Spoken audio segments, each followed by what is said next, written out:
नमस्कार। आज हम डिस्कस करेंगे फरवरी महीने के इम्पोर्टेंट करंट अफेयर डिस्कस। तो ये फरवरी 2022 के इम्पोर्टेंट करंट अफेयर हैं। इससे पहले हम जनवरी 2022 के इम्पोर्टेंट करंट अफेयर डिस्कस कर चुके हैं और दिसंबर 2021 के भी इम्पोर्टेंट करंट अफेयर डिस्कस कर चुके हैं। तो फरवरी महीने का पहला करंट अफेयर देखिए बेस्ट फिल्म जो Dada Saheb Phalke international film festival हुआ, जो बेस्ट फिल्म अवार्ड गया ये किस फिल्म को गया, ये आपने ध्यान रखना है। ये गया है शेरशाह मूवी को। अब ये शेरशाह मूवी किसके द्वारा डायरेक्ट की गई है? ये डायरेक्ट की गई है विष्णु वर्धन के द्वारा। तो ये आपने ध्यान रखना है। बाकी यहाँ से आप शेरशाह मूवी, कारगिल विजय दिवस आप याद रख लीजिए कि 26 जुलाई को जो है वो कारगिल विजय दिवस मनाया जाता है। अगला क्वेश्चन है ऑपरेशन गंगा। ये मोस्ट इंपॉर्टेंट क्वेश्चन है। फरवरी महीने के करंट अफेयर अगर पूछे जाते हैं तो ये क्वेश्चन बहुत एक्सपेक्टेड है कि पूछा जाएगा। ये भारत सरकार के द्वारा चलाया गया। क्यों चलाया गया? जो जब रशिया यूक्रेन वार चला था तो यूक्रेन में कुछ इंडियन जो था वो फंस गए थे, तो उनको इवैक्यूएट करने के लिए जो था वो चलाया गया था ऑपरेशन गंगा। इस ऑपरेशन का नाम ध्यान रखिएगा, ऑपरेशन गंगा क्यों चलाया गया था, तो ये आपको पता चला। बाकी देखिए, अगर आप क्लर्क सेक्रेटरीट की तैयारी कर रहे हैं, जो अभी आने वाला एग्ज़ाम है अगले महीने, उसके लिए टेस्ट सीरीज चलाई गई है, जिसका लिंक मैंने नीचे डिस्क्रिप्शन बॉक्स में, नीचे कमेंट बॉक्स में दे दिया है। तो आप चाहें तो वहाँ से टेस्ट प्रैक्टिस कर सकते हैं। अगला क्वेश्चन देखिए। अगला क्वेश्चन है Tom Tom traffic index ranking. ये जो Tom Tom traffic index ranking 2021 है, इसमें आपने ध्यान रखना है कि जो मोस्ट कंजेस्टेड सिटी जो है वर्ल्ड की है वो इस्तांबुल आई है। और इंडिया की सिटी मोस्ट कंजेस्टेड अगर आप देखेंगे तो मुंबई जो है वो इंडिया की मोस्ट कंजेस्टेड सिटी है टॉम टॉम ट्रैफिक इंडेक्स 2021 के अकॉर्डिंग। मोस्ट इंपॉर्टेंट क्वेश्चन है ये भी। अगला क्वेश्चन है 24th जो विंटर ओलंपिक्स गेम्स हुई वो कहाँ पर हुई? वो हुई बीजिंग में।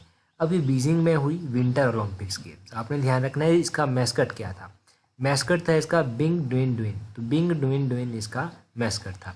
इसमें जिस कंट्री ने मेडल टैली में टॉप किया वो थी नॉर्वे, और दूसरे नंबर पर रही जर्मनी, और तीसरे नंबर पर रही चाइना। ये आप ध्यान रखिए। टॉप किसने किया है ये आपको बहुत ज़रूरी है याद रखना। नॉर्वे ने जो है वो टॉप किया है। अगला क्वेश्चन है best state Tableau award of Republic day parade. तो आपने रिपब्लिक डे की अगर परेड कभी टीवी पर देखी होगी, फ़ोन पर देखी होगी, तो उसमें अलग अलग स्टेट्स के अलग अलग टेब्ल्यू होते हैं। तो उसमें जो बेस्ट स्टेट टेब्ल्यू अवार्ड दिया गया है, झांकी आप कह सकते हैं एक तरह से, तो वो उत्तर प्रदेश का टेब्ल्यू जो था, उत्तर प्रदेश की झांकी जो था वो बेस्ट रही। ये मोस्ट इंपॉर्टेंट है ये भी। अगला है असम वैभव अवार्ड। असम वैभव अवार्ड किसको दिया गया? ये रतन टाटा को दिया गया। इसकी घोषणा तो पहले कर दी गई थी, परंतु फिर बाद में आपको पता है प्रोसेस चलती रहती है, तो करंट अफेयर में क्वेश्चंस बनते रहते हैं। अगला है सुपर हॉर्नेट। ये एक फाइटर एयरक्राफ्ट है और कौन सी कंट्री का है, क्वेश्चन ये बनेगा।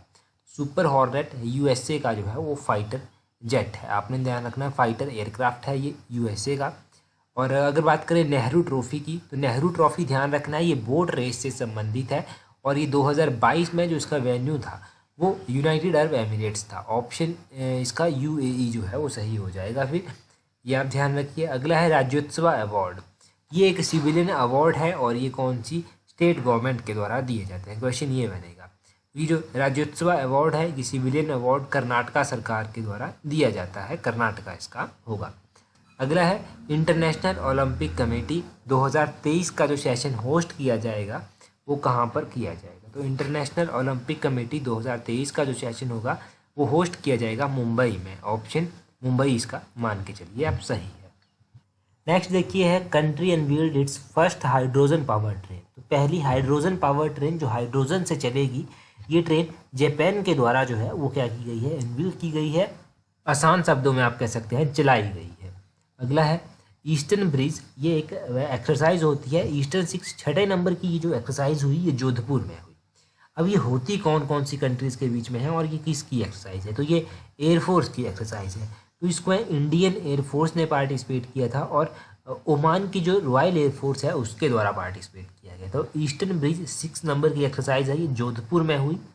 और इसको आप ध्यान रखिएगा कि इंडियन एयरफोर्स और ओमान की जो रॉयल एयरफोर्स है उसके बीच में हुई।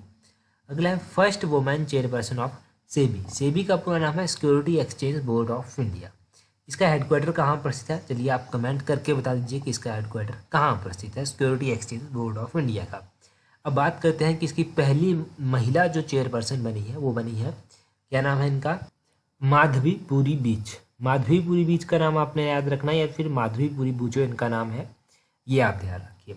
नए चेयरमैन बने हैं यूजीसी के, यूनिवर्सिटी ग्रांट कमीशन के, ये बने हैं एम जगदीश कुमार। और सीबीएसई के नए चेयरमैन बने हैं विनीत जोशी। एनसीईआरटी के नए डायरेक्टर बने हैं दिनेश प्रसाद सकलानी। तो एनसीईआरटी के नए डायरेक्टर, सीबीएसई के नए चेयरमैन, यूजीसी के नए चेयरमैन आप ध्यान रखिए। अगला क्वेश्चन है, वन ओशन समिट 2022 ऑर्गेनाइज की गई है कौन सी कंट्री के द्वारा? फ्रांस के द्वारा। और फ्रांस ने ब्रेस्ट में इसको ऑर्गेनाइज किया है और यूनाइटेड नेशन और वर्ल्ड बैंक के साथ मिलकर जो है इसको ऑर्गेनाइज किया गया। ये भी पता होना चाहिए कि कौन कौन सी कंट्री के साथ मिलकर ऑर्गेनाइज किया गया, फिर कौन कौन सी ऑर्गेनाइजेशन ने इसको मिलकर ऑर्गेनाइज किया। अगला है एक कंट्री ऐसी है जिसने महिलाओं को कॉम्बैट रोल में जो है वो परमिशन दे दी है परंतु उनके पास गन्स नहीं होगी, तो ये कंट्री है कुवैत। कुवैत का नाम याद रखिएगा। हॉर्न ऑफ अफ्रीका कंट्रीज कौन कौन सी हैं? सडन, सोमालिया, इरिट्रिया, इथोपिया, ये ध्यान रखना है। अगला है इंटरनेशनल इंटेलेक्चुअल प्रॉपर्टी इंडेक्स 2022। तो ये जो इंटरनेशनल इंटेलेक्चुअल प्रॉपर्टी इंडेक्स 2022 है, ये global innovation policy centre of US chamber के द्वारा और जो है वो रिलीज़ किया गया है। पहला रैंक इसमें यूएस का रहा है, दूसरा रैंक इसमें यूके का रहा है, तीसरा रैंक इसमें जर्मनी का रहा है और अपना इंडिया का रैंक है 43rd रैंक यहाँ पर इंटरनेशनल इंटेलेक्चुअल प्रॉपर्टी इंडेक्स 2022 में, मोस्ट इंपॉर्टेंट। अगला statue of equality, last time भी हमने डिस्कस किया था, 216 फीट का है ये स्टैचू, हैदराबाद में इनॉग्रेट किया गया है। रामानुजन जो सेंट थे उनको जो है वो डेडिकेटेड है और ये सीटिंग पोस्चर में जो है वो बैठे हुए हैं। इसरो की बात करें, अगर इसरो ने लॉन्च किया है अर्थ ऑब्जर्वेशन सैटेलाइट जिसका नाम है EOS-4। ये जो EOS-4 है ये अर्थ ऑब्जर्वेशन सैटेलाइट है, इसरो ने जो है वो इसको लॉन्च किया है, ये आप ध्यान रखिए। PDF आप टेलीग्राम से अवेल कर सकते हैं। टेलीग्राम पर ज्वाइन करने के लिए अपने टेलीग्राम से इस तरह से सर्च करना @allexam31, आपको हमारा टेलीग्राम चैनल भी मिल जाएगा। आप वीडियो को क्लोज करें उससे पहले आपके लिए एक इम्पॉर्टेंट इन्फॉर्मेशन है। जिन लोगों को नहीं पता कि जो आने वाला HPSSC क्लर्क सेक्रेटरीट का एग्जाम है उसके लिए टेस्ट सीरीज जो है वो इंट्रोड्यूस की गई है। इसमें जो है आपको full length test series syllabus के अकॉर्डिंग जैसा पेपर आता है वैसे 10 पेपर मिलेंगे। HPGK के अलग से 5 टेस्ट मिलेंगे और प्रीवियस ईयर क्लर्क के जो है वो भी 5 पेपर मिलेंगे और फाइनल आंसर की के अकॉर्डिंग मिलेंगे। आप अच्छे से जो है वो इस तरह से प्रैक्टिस कर सकते हैं। इसको अवेल करने के लिए लिंक जो है नीचे डिस्क्रिप्शन बॉक्स में भी दिया गया है। डिस्क्रिप्शन बॉक्स के साथ साथ जो है इसका लिंक जो है हमने नीचे कमेंट बॉक्स में भी पिन करके रखा है और टेलीग्राम पर भी आपको मिल जाएगा। टेलीग्राम पर ज्वाइन करने के लिए अपना टेलीग्राम ओपन कीजिएगा @allexam31, वहाँ से इस तरह से सर्च करना, आपको हमारा टेलीग्राम चैनल मिल जाएगा। 20,800-900 से अधिक लोग हमारे साथ जुड़ चुके हैं टेलीग्राम पर, तो आप भी जुड़ जाइए अगर अभी तक नहीं जुड़े हैं और टेस्ट सीरीज प्रैक्टिस करना चाहते हैं तो टेस्ट सीरीज को प्रैक्टिस करने के लिए दिए गए लिंक से आप परचेज कर सकते हैं। यही था important. Thank you very much for watching and listening it very patiently.